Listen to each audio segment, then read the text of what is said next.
নমস্কার বন্ধুরা, শুভলয় রান্নাঘরে আপনাদের স্বাগত। আজ বানাবো আমি মশলা দিয়ে ভেন্ডি ভাজা। নিয়েছি এখানে 300 গ্রাম আছে ভেন্ডি, 4টে কাঁচা লঙ্কা, ওখানে নিয়েছি হলুদ গুঁড়ো, ধনে জিরে গুঁড়ো দুটো নিয়েছি, আর এদিকে আদা রসুন বাটা নিয়েছি।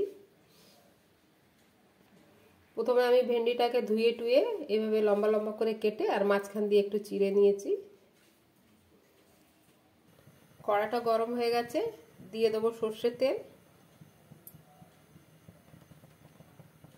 তেলটা গরম হয়ে গেছে, ফোড়নে দেবো কালো জিরে, দিয়ে দেবো পরিষ্কার করা ভেন্ডি। ভেন্ডিটাকে আমাকে লাল লাল করে ভাজতে হবে, ভাজার মতো।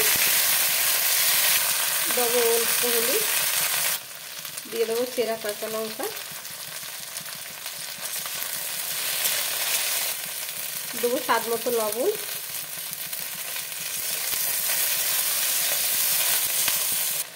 ভেন্ডিটা ভাজা হয়ে গেছে, দিয়ে দেবো আদা রসুন বাটা,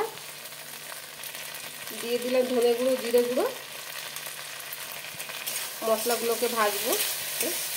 গ্যাসটা আমি কমিয়ে রেখেছি, বাড়ালে কিন্তু মশলা পুড়ে যাবে। দেবো আর অল্প হলুদ, আমি অল্পই দেবো, প্রথমে হলুদ দিয়ে ভেন্ডিটা ভেজেছি।